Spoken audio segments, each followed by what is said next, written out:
super imparcial. Eu sei disso, por isso que eu estou aqui. Por isso que eu estou aqui. Exato. Então, eu também não estou atendendo mais convites de imprensa, não. Que bom, então, que bom tê-lo conosco. Exatamente sobre economia, né? Comecinho de 2023, uma expectativa de que o Brasil não cresceria. O Brasil cresceu 3% no ano passado. Vamos examinar a inflação... isso? Não, a gente pode examinar. Não tem ninguém mais crítica do que eu, né, governador? Tem o agro puxando muito o negócio. Agora, em 2024, inflação menor, renda crescendo. Os dados do IBGE estão aí, não sou eu que estou dizendo. A renda cresceu, a inflação diminuiu, os juros já estão em queda e vão continuar caindo. Podemos discutir o nível, em que medida, em que intensidade, mas o fato é que está acontecendo. E o Brasil deve entrar, e há uma discussão se o país tem uma maior capacidade de crescimento. O que o senhor reconhece de avanço dos fatos e dos dados que estão disponíveis sobre a economia brasileira? Eu vou fazer aqui um argumento radical só para tentar colocar todos os do povo na nossa conversa. Se, teoricamente, isso é uma aberração que eu vou falar, nós matássemos todo mundo do mercado brasileiro, 100%. Amanhã, uma bomba H aí, uma coisa matou todo mundo. Qual seria a inflação? Zero. Por definição. Então não precisa exagerar. O que é que nós estamos fazendo? Qual é a natureza da inflação brasileira? Eu sei porque eu ajudei a fazer o Plano Real. Isso ainda é uma inerência do Plano Real. A inflação brasileira, que nós anotamos recentemente, é uma inflação de custos. Por quê? Porque nossos preços estão completamente indexados a câmbio, a dólar. Qual é o efeito da taxa de juros sobre 1/3 do IGPM ou 1/3 do IPCA, que são preços administrados pelo governo? Vamos lá. Qual é o efeito da taxa de juros do seu Campos Neto, nomeado pelo Bolsonaro e mantido pelo Lula e pelo PT? Por um Banco Central independente. Onde é que já se viu isso? É outra rendição do Lula e do PT. Só que lá na lei complementar de autonomia do Banco Central, feita uma votação inconstitucional, virtual, em plena pandemia, tocada pelo Lira, Arthur Lira, em plena pandemia, numa votação virtual, ainda assim está previsto lá, no artigo 5º da 179, que é a lei complementar que criou. Só no Brasil o Banco Central é desse jeito, só no Brasil, porque o FED norte-americano é mandatado por um mandato duplo, perseguir a menor inflação a pleno emprego.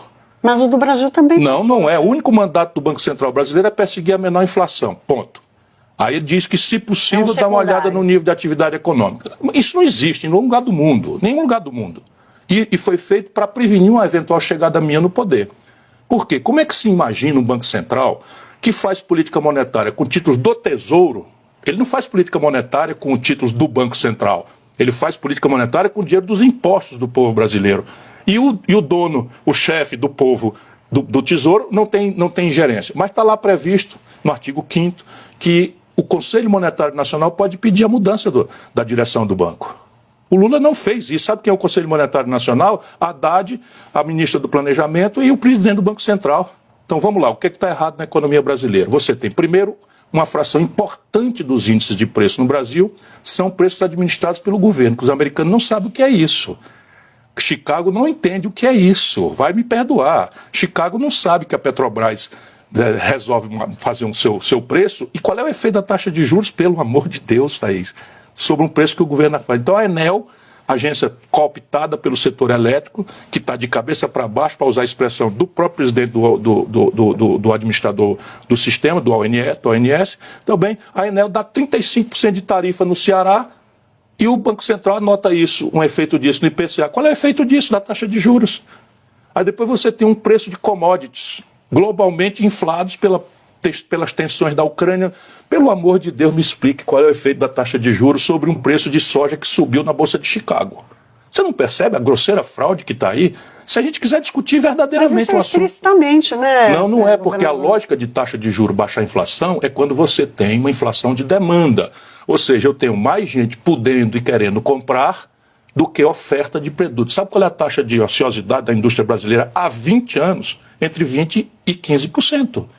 Então nós temos uma capacidade instalada ociosa e estamos atirando em demanda. Sabe o que é isso? Isso é uma sequela. Nós acabamos a indexação com o Plano Real, lá atrás, as moedas indexadas, e demos à banqueirada juro. Então nós estamos indenizando qualquer risco inflacionário com juro pago pelo povo. Sabe quanto foi a conta?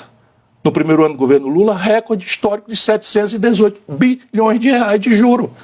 E isso não é a falta de austeridade fiscal, não. Esse dinheiro sai do mesmo bolso que não sai para a saúde, que não sai para a segurança, que não sai para a educação. E é isso? O PT, a esquerda, o PSOL, você percebe, o PDT, o meu partido, nós estamos dizendo amém a isso. Alô, Luciana Genro, tenha paciência. Comigo não, violão. O senhor disse que o PDT